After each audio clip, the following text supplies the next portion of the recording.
Muito feliz de ter aqui, viu, Luciano? Pelo menos Ó, a distância, né? com certeza. É, É. Ainda bem que existe essa possibilidade de comunicação, né? Não com deixa a cer- gente tão isolado assim, né? E, é, de qualquer forma, a gente vai gerando recursos para passar por essa fase que também é importante, né? isso. É. Muito bom. Então, fiz o convite para o Luciano para a gente conversar sobre sono e as emoções. O Luciano é constelador também, né? Neuropsicólogo. O currículo dele é bem extenso, né, Luciano? Uhum. A gente se conheceu há um tempo e quando o Bento era pequenininho, um dos temas de constelação que eu fiz foi o sono dele, né? E foi muito rico para mim, foi uma experiência muito boa para nós enquanto família. E agora que eu estou trabalhando com sono, eu falei, vamos falar sobre isso. Melhor trazer uma pessoa que eu confio totalmente, né, do trabalho para dividir essa parte comigo. Obrigada por vir. Muito bom. Quando a gente fala de sono, né, assim, no meu trabalho, a gente tem uma abordagem integrativa. Eu tenho uma abordagem integrativa, então eu não vejo o sono só no aspecto óbvio, fisiológico, né? Vamos colocar assim. E um dos aspectos que é prioritário nos meus atendimentos é o aspecto emocional. Porque uma criança, ou todo mundo, né, para conseguir dormir, precisa estar com sono, que é o mais óbvio. Se você não tiver sono, você não vai dormir. Precisa estar relaxado e precisa se sentir conectado, né? Se sentir seguro, se sentir amado, se sentir preenchido de papai e mamãe. E aí, quando existe uma questão emocional, e geralmente tem, né? As crianças que demoram muito a adormecer ou despertam muito à noite, né? Que são as reclamações mais comuns, né? Que o filho demora muito para adormecer, ou então tem múltiplos despertares à noite. Geralmente podem ter alguns fatores fisiológicos, ambientais, mas o que pega mesmo geralmente são os fatores emocionais. Uhum. Quiser falar um pouquinho aí, Luciano, por favor? É interessante porque a perspectiva dentro do campo da neuropsicologia, ela vai olhar para os aspectos biológicos, neuronais do sono, né? E o pensamento sistêmico traz uma outra perspectiva, que também ela é complementar, onde a gente estabelece um vínculo muito forte entre o aspecto emocional, ou seja, existe o campo daquilo que nos conecta dentro do nosso sistema emocional, a, a vários aspectos na vida da gente, incluindo o sono, né? E a noite, ela tem uma correlação muito forte com as emoções da mãe, né? Ou seja, o dia ela é um arquétipo, né? A gente conecta com a função pai e à noite a gente conecta com a função mãe. Então, as diversas insônias que desenvolvemos, ela tem um nível profundo de remeter a um sentimento, por exemplo, de eu não confio nas emoções da minha mãe ao ponto de eu poder me entregar, né? Então, assim, eu vou desenvolver de fato essa questão de falta de confiança com as emoções, essencialmente. E quando eu falo insônia, eu estou falando de um aspecto já que é desenvolvido por muitos adultos e crianças também, mas essencialmente a criança recém-nascida, ela já nasce com essas indicações, né? Ou seja, com esses aspectos emocionais conectados, onde elas vão simplesmente desenvolver sintomas e doenças muito cedo já, sem a gente ter consciência de que aquilo é uma possibilidade muito grande de estar conectado a uma disfunção emocional, ou seja, uma má nutrição emocional que vem da função mãe na relação com a criança, né? Na medicina chinesa, a gente fala que, por exemplo, a insônia ela vem de calor no coração, né? Ou seja, gera-se excesso, gera-se calor no coração e essa disfunção no órgão órgão-coração vai desencadear muita gente insônia, ou seja, o fogo sobe e eu vou ficar mais ativo do que do princípio de relaxamento, né? Então, são muitos os fatores ambientais, emocionais, nutricionais, fisiológicos, são muitos psicológicos, São muitas as possibilidades que interferem no aspecto sono, mas a tese de trabalho que eu tenho é que a emoção, essencialmente, ela é muito mais predominante no processo de adoecimento, de uma forma geral, do que qualquer outro tipo de ambiente, né? Às vezes você está num ambiente barulhento, você está num ambiente muito claro, e a gente fisiologicamente precisa estar num ambiente 100% escuro para que a gente possa produzir a melatonina, né? De forma muito eficiente. Se isso não acontece, a gente não começa a entrar no sono mais profundo mesmo, de relaxamento e sono profundo. E se existem ruídos, né? Sejam auditivos ou visuais dentro de um ambiente de sono, isso vai dificultar ainda mais esse processo. E a criança, ela na realidade, ela já tem quando ela não tem uma disfunção, é claro, ela já tem esse movimento muito forte, ou seja, ela produz muita melatonina, né? Ela produz em excesso, inclusive, porque ela tem um nível de conexão com essa parte, porque ela dorme, ela de fato dorme bastante, né? A criança recém-nascida, ela dorme pra caramba. Quando isso não acontece, é porque algum aspecto emocional, como, por exemplo, existem alguns imunossupressores, como o cortisol, a adrenalina, né? Que são imunossupressores que vão desencadear o nível de estresse, de ansiedade na criança. E isso bloqueia, por exemplo, a produção de melatonina, que é o hormônio essencial da indução do sono, né? Então, esse processo é interessante porque quando a gente fala que uma criança ela tem sonos interrompidos ou que ela estabelece um movimento de dificuldade de pegar no sono, é porque, de fato, além daquilo que a gente chama de aspectos ambientais, tem os aspectos emocionais envolvidos no campo da experiência de uma mãe de primeira mão, de uma mãe que não se sente segura, não estava esperando aquele filho, uma série de fatores que podem estar envolvendo na questão daquela criança ter um nível de tranquilidade interna, né? E, de alguma forma, relaxar para poder estabelecer um processo de dormir de uma forma tranquila, né? É interessante, Luciano, que você comentou da melatonina. E nos 3 primeiros meses, né, por volta dos 3 primeiros meses, a criança não produz melatonina, produz muito pouco, né? Então, assim, ela fica por conta da melatonina que vem do leite materno, né? Ou então, quando a criança não toma leite materno, eles colocam nas fórmulas, né?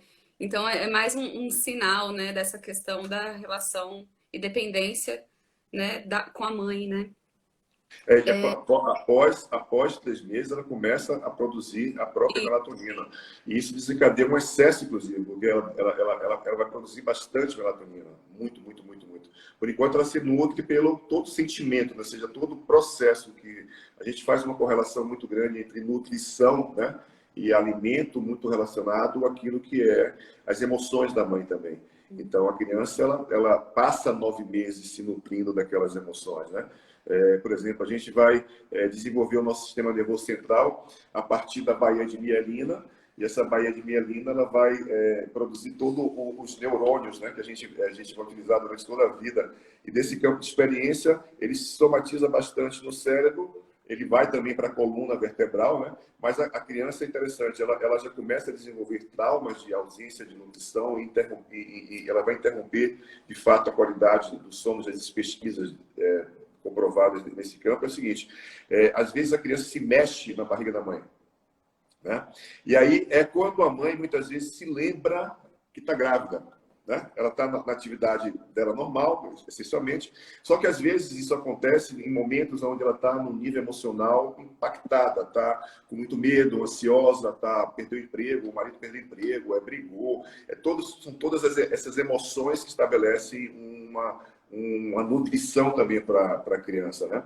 E automaticamente é impressionante, quando ela mexe, a mãe percebe, só que a mãe contrai o útero. Quando contrai o útero, ela essencialmente a criança vai começar a compreender assim: olha, eu quando me mexo, a mamãe para de de jorrar sangue, né, de nutrir o útero com sangue, e isso vai comprimir, porque aí fica frio, fica sem conexão, totalmente sem conexão. Aí a criança, o que ela faz? Ela vai desenvolver essencialmente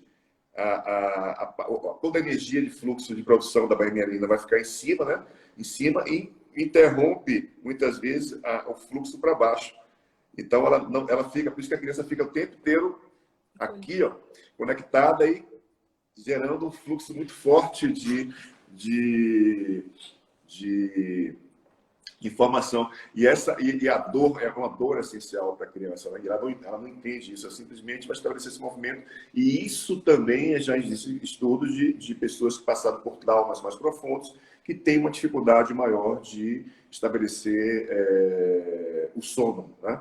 Então é de suma importância que a gente possa, de alguma forma, aprender a nutrir e reconhecer que a emoção também é uma nutrição essencial para que a criança possa desenvolver naturalmente todo o processo de confiança, para que ela possa, de fato, se entregar ao campo da experiência, né? Você é mãe, né? Você conhece muito bem daquilo que é dos processos dos seus estados emocionais, né? O quanto isso de alguma forma interferia no sono do teu filho, da relação com o pai. É todo um campo que inconscientemente a criança absorve. A criança simplesmente ela vai entrar no estado de estresse muito grande, vai começar a produzir hormônios relacionados a esse campo de estresse. Ao invés de relaxamento, ela vai ficar mais estressada. Consequentemente, ela vai estabelecer um processo de dificuldade de pegar no sono ou sonos interrompidos. Sabe aquelas crianças que elas estão aqui de boa brincando, daqui a pouco elas começam a chorar pra caramba? Olha só, o cérebro já compreende que eu preciso gerar um estresse para relaxar.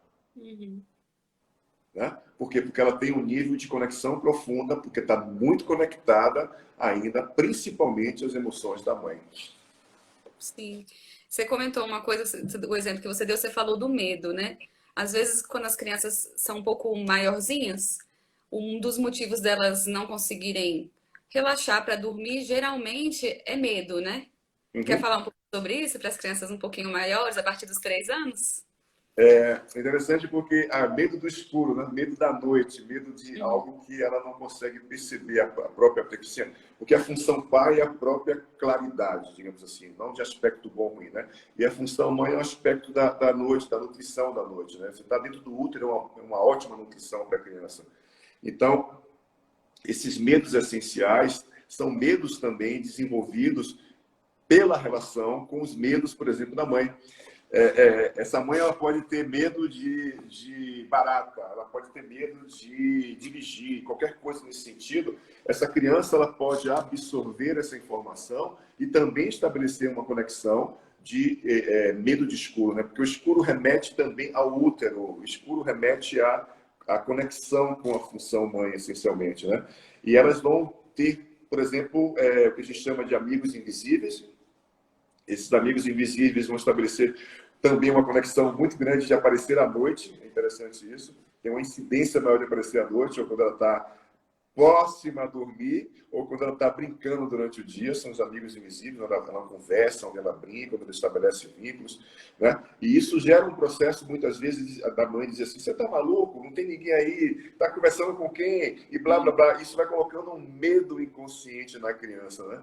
Porque ela também vai desenvolvendo esses princípios e vai bloqueando a possibilidade de viver algo que é natural, que é simplesmente espontâneo do próprio desenvolvimento da criança, né? E a psicologia do desenvolvimento ela tem umas abordagens bem interessantes, porque ela vai falando do processo não só biológico, mas processo emocional, psicológico, a nível de desenvolvimento, né? Ela vai Sim. desenvolvendo capacidades à medida que ela vai estabelecendo o princípio de maturidade cerebral. Então, e essa maturidade cerebral vai desenvolvendo a parte motora, a parte de degustação, de audição, das próprias emoções da criança, né? E é interessante porque isso nos coloca como adultos totalmente despreparados para lidar com processos sem compreender que a forma como um ambiente, ou seja, o ambiente interno de um pai, o ambiente interno de uma mãe, interfere 100% na qualidade emocional, incluindo o sono de uma criança, né? Então, é impressionante como isso a gente precisa ainda, como pai e mãe, aprender muito para poder, de alguma forma, lidar melhor com essa turminha, né? Que essa turminha está chegando agora totalmente evoluída. Elas estão Colocando a gente para correr atrás do autoconhecimento, né? totalmente, Dar conta. elas estão simplesmente chegando. As crianças de 5, 10 anos atrás não se mexiam no berço, né? Hoje em dia elas já nasce já fazendo zona no berço. Isso é algo muito interessante. E um campo melhor ainda da gente compreender isso, assim, existe uma preparação, principalmente na fase uterina, dessa mãe estabelecer um diálogo através do toque, através da fala e através de músicas suaves, para que a criança possa começar a estabelecer um movimento de compreender o relógio biológico, né? Ou seja, existe o relógio biológico da mãe e existe o relógio biológico da criança, né? Então, ela já pode começar, desde a fase uterina, a dar indicações para aquela criança, através de ambientes que sejam tranquilos, de músicas específicas, né? Do toque, da fala, da importância, porque isso é uma indução legal, porque a criança ela, apesar de não ter consciência, ela tem o processo auditivo já desenvolvido, né? Então ela vai reconhecer de alguma forma aquela voz, e aquela voz vai remeter a ela à fase uterina, e naturalmente ela vai o quê? Entrar no processo profundo de relaxamento. Então, a questão do sono, da qualidade do sono de uma criança, já começa na fase uterina, não começa depois que ela nasce. É impressionante isso. Perfeito. Né? Se a gente pudesse ter essa consciência, a gente já fazia esse treinamento antes, né? E já poderia estabelecer um processo de qualidade de melhora do sono de uma criança, já antecede o nascimento dela. Então, Sim. são pequenos detalhes que fazem toda a diferença, né? Luciano, existe uma situação que é a seguinte: geralmente as mães estão muito cansadas, né? Se a criança não dorme bem, ninguém dorme bem, existe uma exaustão muito grande. E aí, quando a gente vai conversar sobre emoções, né, e explica, olha, as suas emoções interferem, né, também nas emoções da criança, tudo isso que a gente está conversando. E aí, a maioria das pessoas vão para um movimento de culpa, né? E aí deixa, às vezes, a situação mais tensa ainda, né? E aí, o que você sugere para os pais que estão vivendo situações como essa? A gente já parte do princípio, Elisa, que toda criança, todo filho, toda ponta do sistema, ela carrega toda a história, né? Ela carrega toda a influência por memória celular, por uma genética, ela vai carregar toda uma influência comportamental, emocional e vai estabelecer um padrão dentro das suas emoções, né?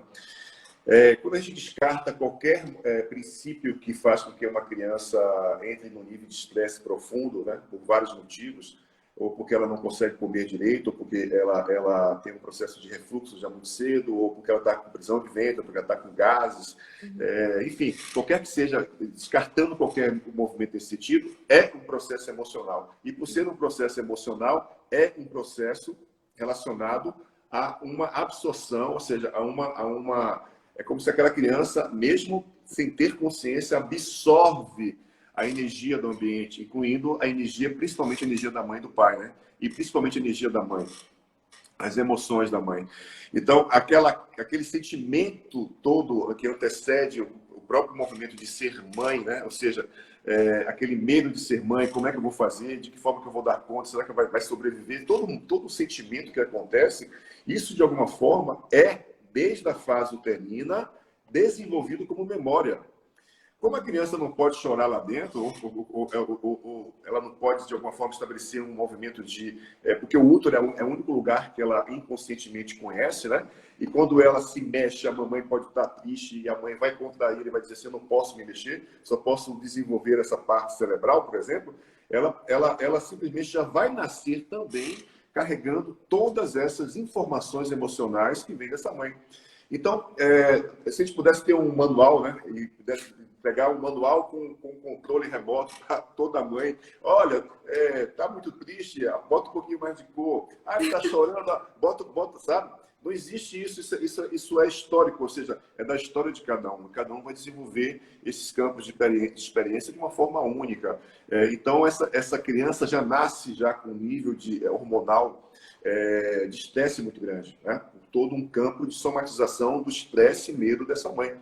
Consequentemente, por exemplo, os partos demorados, os partos que trazem muita dor para a mulher, por exemplo, são partos que também geram um nível de influência no aspecto hormonal e neuronal de uma criança.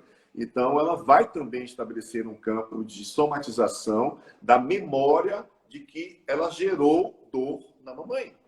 E isso vai gerar um nível de estresse que já é comprovado cientificamente que boa parte das mulheres que tiveram, essencialmente, muita dor no parto, existe uma predominância muito grande de crianças terem sonos estáveis. Elas vão, por exemplo, dormir de dia e ficar acordada à noite, porque há de fato uma inversão sistêmica desse movimento de experiência. É uma dinâmica da criança já desde pequenininha. Ela pode desenvolver sonos interrompidos durante a noite, porque ela vai gerar um excesso de sangue, de fluxo de sangue no coração. Isso vai gerar calor e vai estabelecer um processo de desarmonia. Ela pode não confiar, ou seja, ela pode desestabilizar os rins, porque os rins são os primeiros órgãos energéticos a serem formados no sistema como um todo, né? E isso vai estabelecer um movimento de filtrar a água em todo aquele campo de experiência do próprio processo fisiológico. Isso vai gerar medo na criança, ela vai ter dificuldade de se entregar à noite. Então, se a gente toma essa consciência de que existe um pré antes do pós, ou seja, o nascimento, e de que esse pré é fundamental, é essencial para que haja um processo de primeira infância mais saudável. E quando uma mãe ou um pai se sente culpado, porque de fato tem culpa.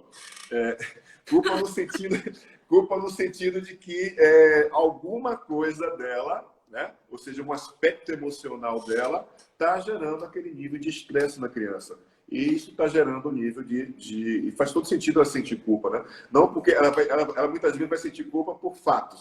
Porque eu não estou sabendo amamentar direito. Porque será que está quentinho? Será que está muito frio? Não sei o quê. Sabe? São aspectos práticos.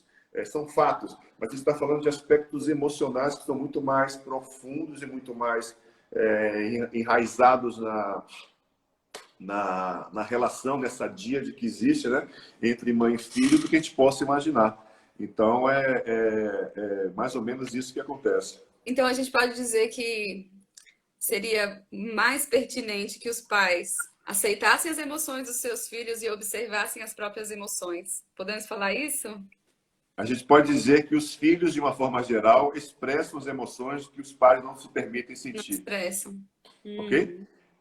Todo filho, seja através de um comportamento de qual for, seja incluindo a dificuldade com o aspecto sono, né? Isso remete a uma expressão que aquela criança já está mostrando desde muito pequena de algum movimento emocional do pai ou da mãe, né? Que não consegue dar conta, que não consegue expressar, que não consegue compreender e que aquela criança vai manifestar através de um comportamento sintomático. Uhum.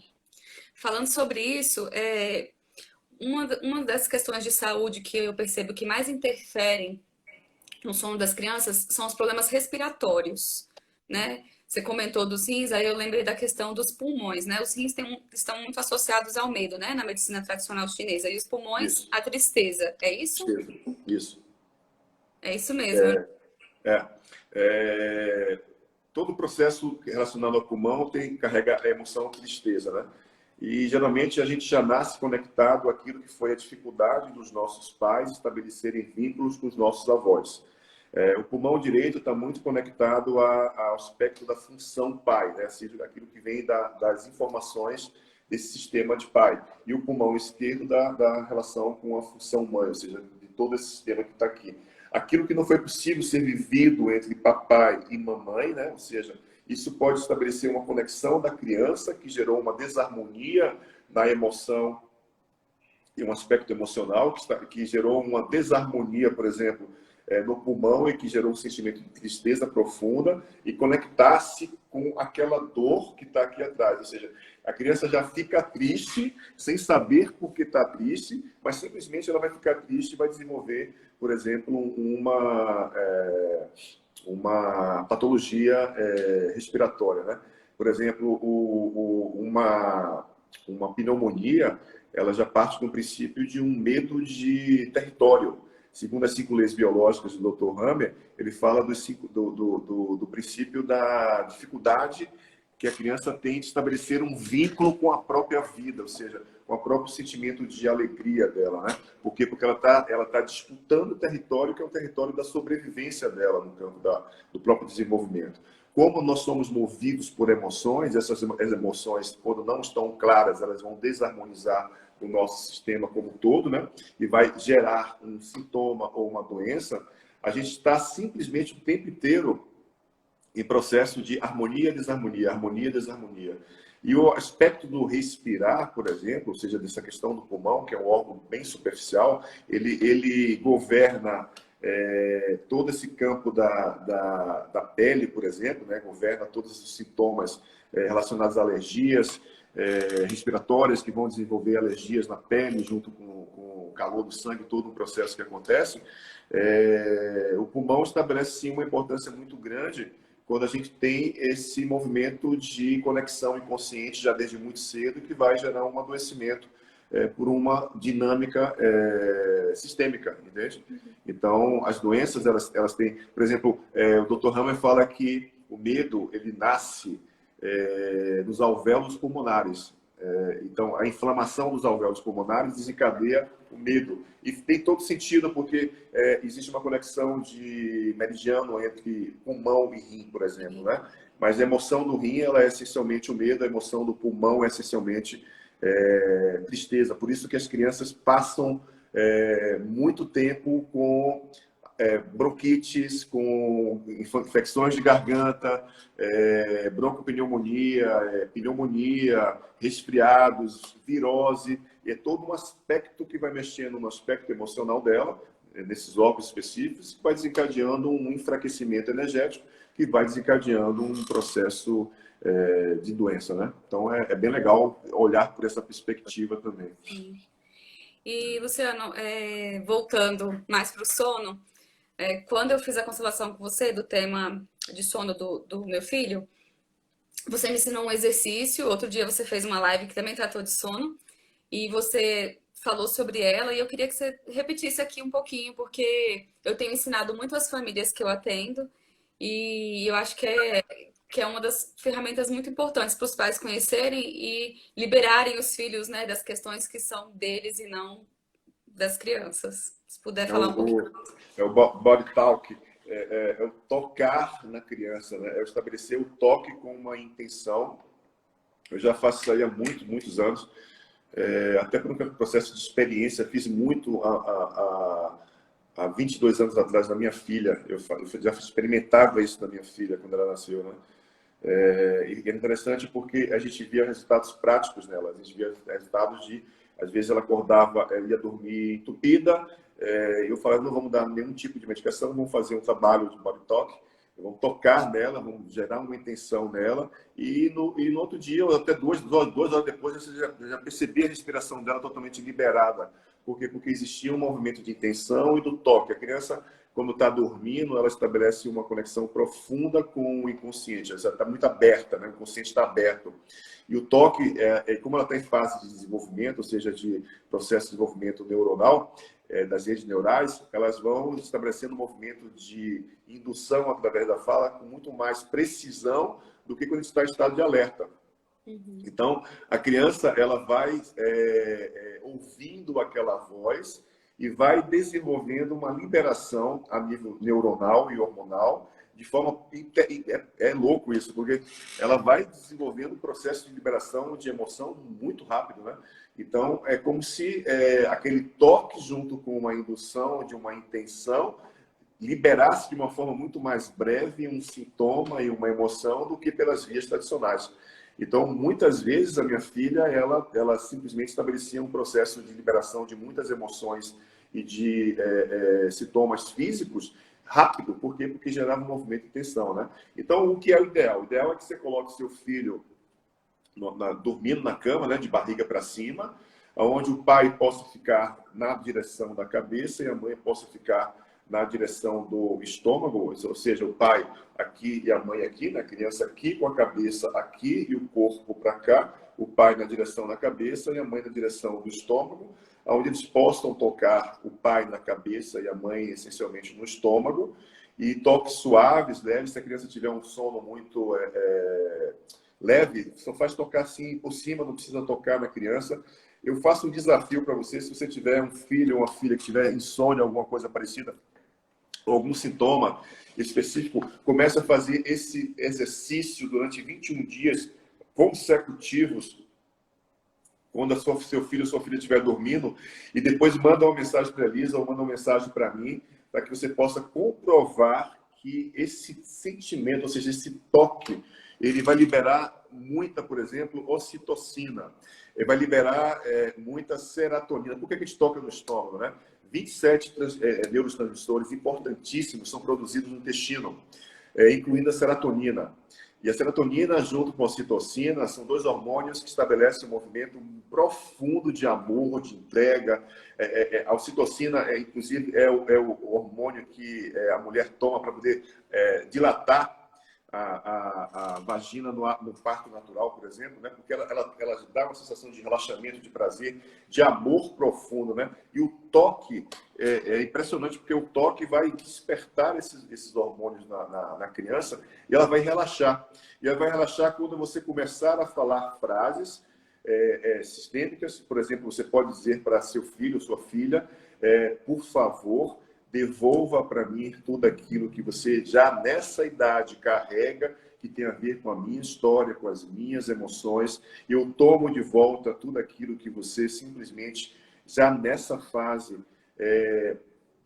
nasce com essa intenção de carregar isso. Não se preocupe comigo, não se preocupe com seu pai, nós vamos ficar bem. Você é livre para dormir em paz. Você é livre para ter um sono maravilhoso. Você pode simplesmente, não precisa mais fazer xixi na cama, sabe? Você pode, se ela tiver nurese noturna, você pode fazer vários movimentos de liberação, porque acredite, gente, todo sintoma e toda doença que uma criança, desde pequenininha, já desenvolve, ela já nasce leal às suas emoções, já nasce profundamente conectada àquilo que você não consegue dar conta na sua vida e na sua história.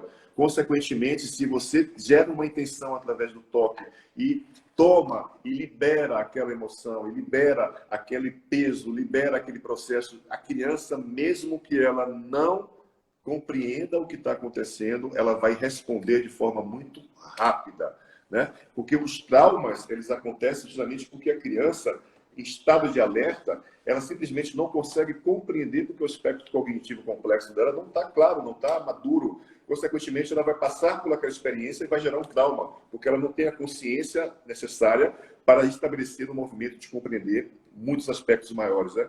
Então, mas a criança, quando dorme, ao contrário, ela está totalmente liberta, ela não tá com o cérebro alerta, né? Ela está simplesmente acordada dentro de um outro nível que vai despertar nela um nível de liberação rápido. É impressionante. Se a gente pudesse fazer isso com os nossos filhos desde pequenininho, eles seriam menos traumatizados, teriam menos sintomas e conflitos. Eu até sugiro para as pessoas que queiram, né, estudar, entender um pouco mais sobre isso. Você comentou do Body Talk, mas também o Sleep Talk, que é exatamente isso que você falou, né? O Sleep Talk. Exatamente. Que é um outro nível de indicação, porque eu, quando ensino isso para as pessoas, eu ensino também tocando em determinadas partes do corpo que vão induzir a produção de melatonina e vão induzir o relaxamento. Então, a gente toca, por exemplo, no centro do pé do bebê, né? A gente tem essa parte dos dedões aqui em cima, a gente faz esse movimento aqui, ó, no centro do pé, e vai ter um buraquinho aqui, ó. Aquele ali é o meridiano do rim, R1, é onde começa o meridiano do rim, né? Então, se você faz massagens, por exemplo, nessa região bem aqui onde vai fazer a dobrinha do pé, né? Em cima com os dedos aqui, ó. Você faz massagem dos dois pés, por exemplo, nessa região, a criança vai estabelecer um movimento de relaxamento. Você pode também fazer uma massagem com óleo de amêndoa nessa região aqui do terceiro olho, aqui entre as sobrancelhas, é a região também que vai diminuir o excesso de atividade cerebral. Você pode também pegar na mãozinha dele, bem nessa parte aqui, ó, e vai também fazer massagens bem levezinhas e vai ativar toda a energia do fluxo, estabelecendo um movimento de também tranquilidade.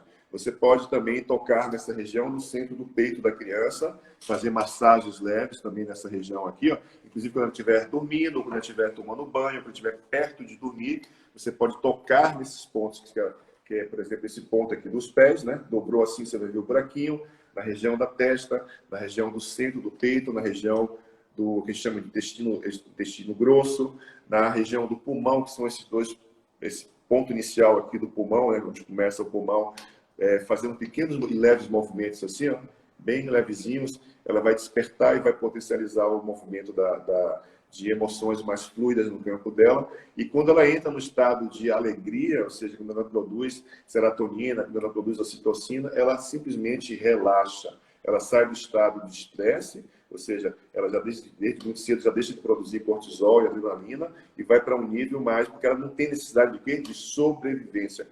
De despertar, precisa estar desperto para sobreviver, não, ela precisa simplesmente, naquele momento, relaxar. E com a continuidade disso, ou seja, se você faz isso durante 21 dias consecutivos com um determinado sintoma ou doença, você vai ver o quanto biológico, ou seja, o emocional dessa criança, ela vai responder de forma muito rápida, muito rápida, muito rápida.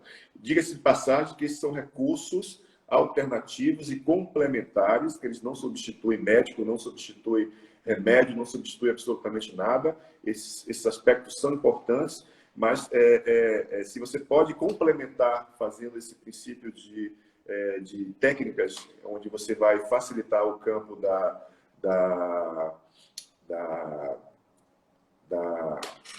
liberação das emoções do teu filho desde muito cedo, né?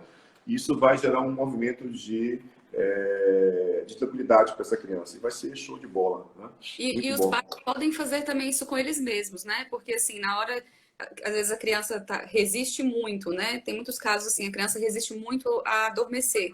E aí os pais estão tensos. Então, como é que o pai estando, né? Os pais estando tensos vão conseguir ajudar a criança a relaxar, né? Então, os pais também podem fazer esse tipo de exercício, né? Desses toques neles antes de iniciar, né? O processo. Pode dar um movimento assim. Sabe, você chega da rua e vai o primeiro passo é você tomar um banho, se limpar, comer, né, se for possível, para que você possa estar mais biologicamente estável. E se tiver num nível de ansiedade muito grande, uma coisa que eu ensino também, Elisa, é olhar para a criança nos olhos dela e falar, olha, nos olhos da criança, né? Olha, hoje o papai não está bem. O papai está triste, o papai brigou na empresa, o papai aconteceu isso um dia, e a criança não fica olhando para você e vê simplesmente o papai, sabe? Porque quando você fala, comunica isso olhando nos olhos da criança, mesmo que ela não compreenda, algo vai liberar nela, algo vai liberar, ou seja, aquela tensão velada, aquela irritabilidade velada, passa a ter clareza, ou seja, dentro de um campo mórfico, né? Dentro de um campo neuromórfico. Então, esse movimento da comunicação, de como você está se sentindo, eu estou muito cansado, o papai precisa descansar, e você pode dormir tranquilo, não precisa somatizar nem absorver as emoções do papai. O papai vai ficar bem, o papai já tomou banho, já comeu, ele está preocupado. Falar dessa forma e, ao mesmo tempo, dizer para a criança, olha, não precisa... A criança ela vai entender e não vai somatizar aquela emoção. Então, eu ensino muito essas pequenos detalhes, né, que fazem toda a diferença quando você tem que lidar de uma forma mais efetiva com o aspecto dificuldade de dormir de uma criança, né? Então, falar e comunicar como você está se sentindo e dizer que você vai ficar muito feliz, por exemplo, quando ela puder dormir tranquila, dormir em paz. Isso é muito legal porque observa que muitas crianças elas dormem em movimento, né? dorme quando pega o carro e sai e ela dorme, dorme quando faz esse movimento de balanço, né? Isso tem um movimento que nos conecta ao aspecto primitivo também, do balanço, mas esse é um movimento, o movimento em si é um fluxo da força do Pai. É o aspecto solar, aspecto função Pai, na noite, cuidando de uma criança. Então, muitas vezes, uma criança consegue dormir com mais facilidade no braço do pai do que no braço da mãe. Olha que interessante isso. E de dia, ao contrário. Entende? Então, esses pequenos movimentos eu fui aprendendo na prática com minha filha. Eu passei muito tempo em orfanatos, com crianças recém-nascidas e crianças até a primeira infância, em contato direto com elas, em movimento de prática, de estudo mesmo, de pesquisa, e fui percebendo esses pequenos movimentos que eu colocava como um processo intuitivo. Eu vou fazer isso, tá vindo, eu vou experimentar para ver o que acontece, né? Vou conversar com ela e vou botar para dormir. E aí ela dormia e, sabe, a noite inteira e tranquila, sem nenhum tipo de movimento, porque traz esse sentimento, né? E esse processo de tomar é muito importante, porque queira ou não queira, ela é aberta, a criança é aberta a nível de fluxo de informação, né? De energia, de tudo, ela é aberta, não sabe se defender. Ela simplesmente absorve e vai processar da forma dela, vai despertando memórias, vai gerando sintomas de doença. Quando você toma aquelas emoções, essencialmente, né, você estabelece um processo de fazer com que o próprio sistema dela, por si só, dá conta. Porque o excesso de algo ou a escassez de algo gera uma desarmonia na criança, ok? Mas quando ela está em equilíbrio, ou seja, quando ela está lidando com as próprias emoções, a própria energia dela, o próprio sistema dela vai crescer forte, imune, e ela vai ter um sono show de bola. Então, são pequenos recursos como conversar olhando nos olhos da criança, né? Chegar, tomar banho, jantar e comunicar e conversar, gerar um toque na criança, né? São movimentos de botar a criança para dormir, o pai com a mão na cabeça, a mãe com a mão no estômago, e tomar com frases sistêmicas, eu tomo de volta, pode confiar que eu vou dar conta, fazer essas massagens nesses pontos específicos dos pés, das mãos, da testa, do coração, do pulmão, movimentos já desde muito cedo, você pode fazer exercícios, pequenos exercícios com a criança, né? Até para ativar toda a circulação, ela vai de alguma forma estabelecer um movimento de liberação, pequenas massagens leves na região das costas, dos pés, todo esse campo, porque a criança, por isso que a gente é muito sinestésico, né? A gente gosta de toque, porque o toque... mais ainda, né? E as crianças mais ainda. E por quê? Porque elas estão em processo de desenvolvimento hormonal, neuronal. E isso vai remeter ao uau, segurança, uau, amor, né? Uau, nutrição. E isso vai nos colocando dentro de um ponto muito forte nesse sentido, né? E vai desencadeando uma série de qualidades, ao invés de gerar adoecimento ou dificuldade, como a dificuldade de dormir. Porque o fato de não dormir ou dormir muito pouco, incluindo numa criança, gera um nível de estresse profundo. E é por isso que muita gente, pra você ter ideia, com 4 anos de idade, hoje a gente consegue detectar psicose infantil. E as crianças que desenvolveram psicose infantil, por exemplo, elas têm insônia, muita insônia. Por quê? Por um alto índice de estresse, por muitos hormônios, como cortisol e adrenalina, bombando na criança desde muito cedo. Elas geram um movimento o tempo inteiro de que tem que sobreviver, porque o cérebro ativa muito, né? Existe uma circulação sanguínea muito grande, ativa muito, e ativa áreas que têm a ver com o princípio da cognição, que a criança não está preparada para estabelecer um processo de compreensão, né? E o que ela vai fazer? Ela vai canalizar todo esse aspecto em processos de agressividade, de insônia, de dificuldade de comunicação, de estabelecer vínculos, de estabelecer processos de socialização também. Então, é impressionante. Hoje a coisa está bem... Né? Ao vínculo. Está totalmente relacionado ao vínculo, né? Totalmente relacionado ao vínculo. Totalmente relacionado ao vínculo. A Você gente é o comentou único animal que necessita desse vínculo de uma forma mais efetiva, né? Mais presente. Esse aspecto biológico é constituído dessa forma, né? Você comentou isso, Luciana, e eu lembrei, existe uma pesquisa que apresentou que às vezes as crianças que passam por treinamentos de sono, né, que querem que a criança durma, então às vezes treinam as crianças, né? E algumas crianças que passaram por esses treinamentos, elas passaram a dormir, né? Só que os hormônios que elas produziam de estresse, o cortisol, naquele momento que ela sofria, por exemplo, o abandono, vou contar 5 minutos até ir lá atender a criança. Aqueles hormônios todos que eram produzidos no corpo da criança, mesmo depois que ela já não chamava, dias depois, né?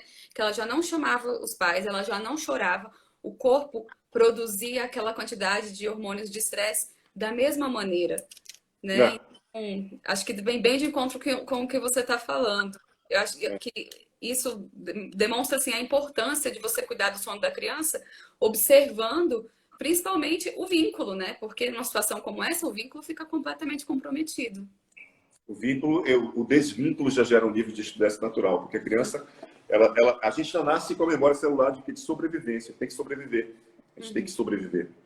E o hormônio da sobrevivência, naturalmente, vai despertar através do cortisol e através da adrenalina. Que vai, inclusive, quando você aumenta ou gera uma cronicidade por muito tempo, vivendo níveis de estresse profundo, naturalmente você abaixa a imunidade. Uma criança que chora muito, ela tem muitas vezes uma imunidade baixa, porque ela tem um nível de estresse muito alto. E naturalmente ela vai ficar mais suscetível a doenças respiratórias, por exemplo, né? Porque por causa do alto índice de estresse. Esse estresse vai desencadear nela uma baixa de imunidade e, consequentemente, vai gerar adoecimento. Mas o mais importante quando a gente olha por uma perspectiva sistêmica é que todo sintoma e doença, mesmo desenvolvido desde muito cedo, incluindo as doenças congênitas, que as crianças nascem com doenças congênitas, por exemplo, essas crianças já nascem identificadas sistemicamente a um excluído. E esse excluído vai estabelecer um movimento de ser visto através daquilo que é um sintoma ou uma doença, uma criança já desde muito pequeno, né? E ela carrega esse sentimento, porque na verdade é uma memória celular, é uma informação que está na memória celular, pela impossibilidade desses pais tomarem conta das suas próprias emoções, da sua própria história. Ou seja, é desencadeado de geração em geração essa informação que vai fazer com que a ponta do sistema desenvolva um sintoma ou uma doença. Então, é importante, como pai, como mãe, que a gente possa, a cada dia que passa, estabelecer esse movimento de cuidar mais ainda das nossas emoções, de processos de autodesenvolvimento, de tomada de consciência, para que a gente possa estabelecer um movimento de que os nossos filhos herdem emoções. Os nossos filhos não vão herdar apenas aspectos materiais, mas vão herdar aspectos emocionais, né? Ou seja, a referência emocional ela é muito mais importante, porque isso vai moldar, de uma forma geral, o seu sucesso ou insucesso na vida, né? E, consequentemente, até no ato de dormir, que é um ato tão orgânico e natural. É. Muito E bom. você está comentando sobre isso e eu me veio na cabeça sobre o choro, né? Que eu vejo que às vezes o choro tem uma função positiva também, né, Luciano? Quando o corpo está muito estressado, ele funciona como uma válvula de escape, né? E Uhum. ajuda que o corpo entre na homeostase, libere menos hormônios de estresse, né? E aí muitas vezes as pessoas falam, ai, tá chorando, vamos fazer calar, né? E não enxerga o que provocou o choro, né? Não olha para isso, né? Olha só para o choro, mas não, e quer calar o choro. E eu acho que é muito um movimento de que é ruim ter emoções, é ruim chorar, é ruim, né? A gente não lida bem com as emoções, né? E acaba que não consegue realmente lidar com as da criança que tá dizendo sobre a nossa, né? E eu acho que é É. coisa realmente intergeracional, né? Interessante porque Winnicott é uma psicanalista pós-freudiana, né? E ela Uhum, fala, ela tem uma teoria muito legal que é da mãe suficientemente boa e da mãe insuficientemente boa, né? uhum, E o choro, ela fala que o choro ele representa essencialmente a criança não tem nenhum nível de capacidade cognitiva de compreender o que ela faz. Ela simplesmente é instintiva. Ela chora, aí alguém vai e nutre algo. Então, ela vai aprendendo que, de alguma forma, quando ela chora, Tá né, bem? por algum motivo, vai ter alguém que vai nutrir uma necessidade básica dela. Né? Mas o mais interessante é perceber o seguinte, e é importante você distinguir um choro que é de uma dor, de um incômodo, né, de fato, físico da criança, de um choro emocional. Então, assim, para toda criança que tem um nível de estresse muito grande, o ato de chorar é a única forma que ela tem de extravasar. Ela vai extravasar no choro. Tanto é que ela vai soluçar, ela vai cansar, ela vai parar de respirar, inclusive, por isso que ela soluça e para de chorar, porque ela precisa estabelecer um movimento de fluxo de ar. É por isso que ela tem um nível profundo de continuidade de choro longo, que é diferente da gente, né?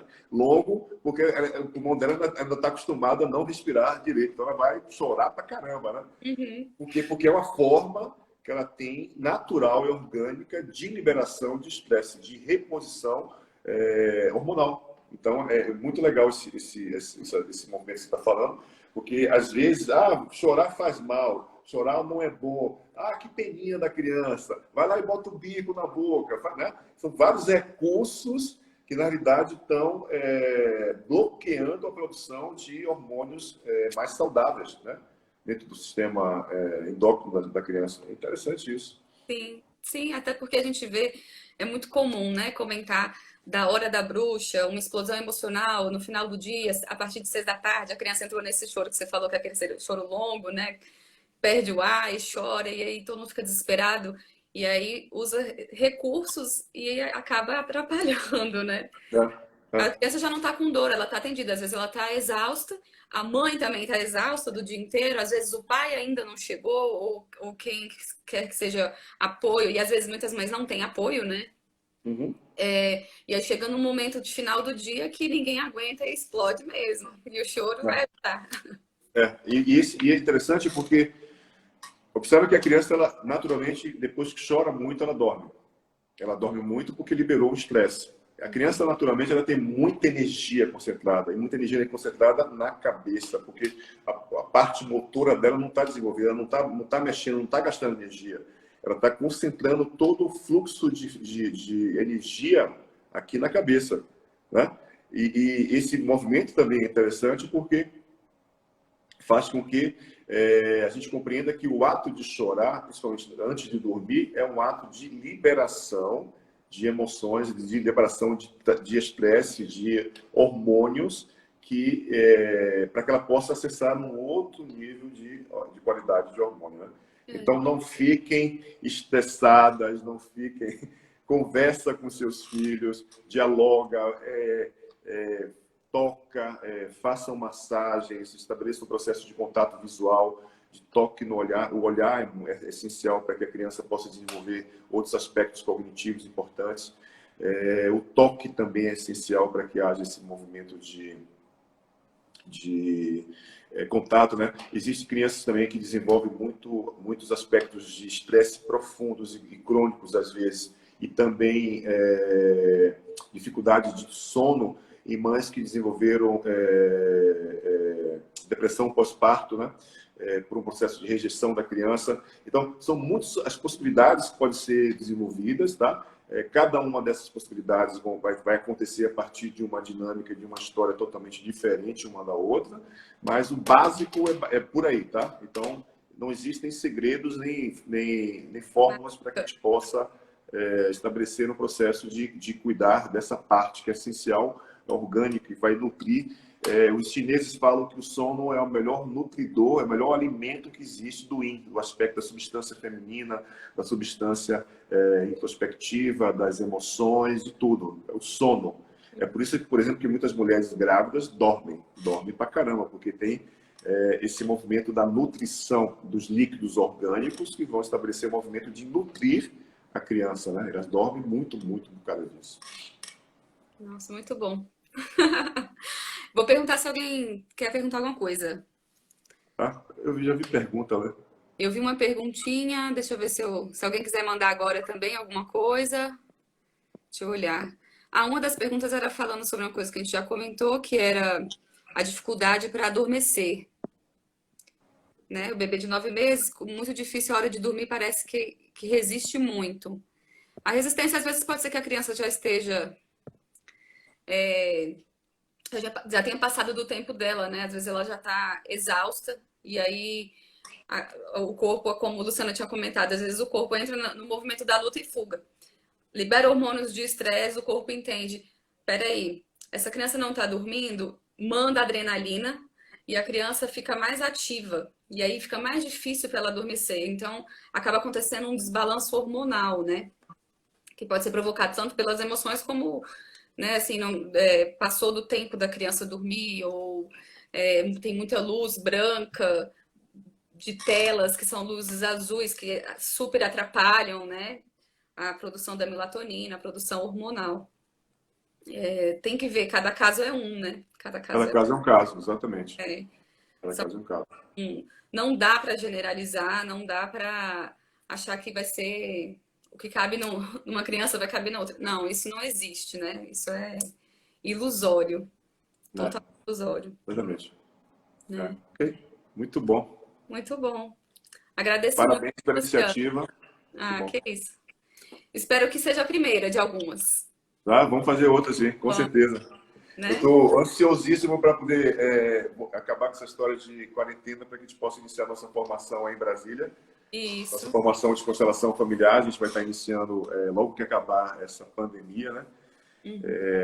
A turma já está quase formada. Se você ainda tem interesse, tá vendo esse vídeo, tem interesse de passar por um processo de autodesenvolvimento pessoal profundo e também adquirir uma ferramenta ótima para a sua profissão, para a sua empresa, vem fazer a formação em PSPI, formação em Percepção Sistêmicas e Práticas Integrativas. Você vai aprender isso e muito, muito, muito mais. São muitas informações interessantes que fazem a gente refletir de um lugar totalmente diferente. A gente consegue integrar os aspectos científicos, biológicos, né, fisiológicos da natureza humana, mas também da natureza emocional humana. Isso é tão importante quanto o aspecto biológico, porque eu digo que um sintoma, uma doença, ela deriva primeiro dentro desse inconsciente, desse processo emocional inconsciente, e que o corpo vai dizer assim, olha, não sei lidar com isso, vamos adoecer determinada parte do corpo, né? E quando você tem esse nível de consciência das suas emoções, do seu lugar no mundo, na vida, todo esse processo de história se torna diferente. Consequentemente, você vai ter uma imunidade, show de bola, você vai ter um nível de saúde muito bom. E nível de saúde em vários aspectos, né? A nível relacional, a nível profissional, a nível de família, do lugar essencial que você vai ter na vida como um todo. Então, esse é o nosso convite para que você venha fazer parte da nossa formação também, em Brasília, tá? Isso, eu já Elisa, turma, né? um beijo no seu coração, um beijo no meu baixinho, um Obrigada, beijo no viu? maridão. Fica com Deus, tá? Até breve, se Deus quiser. Gratidão a cada pessoa que participou. Se você quer ter contato comigo, você pode curtir lá a página do @Instituto Luciano Alves, e lá você vai ter uma série de informações legais. E eu quero convidar vocês também para amanhã. Amanhã começa uma maratona de lives, são 28 lives consecutivas, com vários profissionais da área de saúde, psicologia, administração, empreendedorismo. São lives que vão facilitar um processo de reflexão e trazer recursos facilitadores para que você possa, assim que acabar essa pandemia, sair forte desse movimento, ter estratégias para que você possa superar muitos aspectos daquilo que você está vivendo nesse momento aqui, né? Muitos deles são professores da formação, né? Hein? Muitos deles são professores da formação. Muitos são professores da nossa formação, do ILA, do Instituto Luciano Alves. Eles vão estar com a gente, mas vai ter muito mais gente. Amanhã vai ter a Kyria Müller, uma âncora da Globo. Ela foi quem fez aquela matéria de direito sistêmico de constelação, ela que produziu aquela matéria. Ela vai falar sobre a importância da comunicação sistêmica, da importância de se comunicar dentro de uma perspectiva sistêmica, principalmente nesse momento de agora, né, que a gente precisa aprender a falar de forma clara e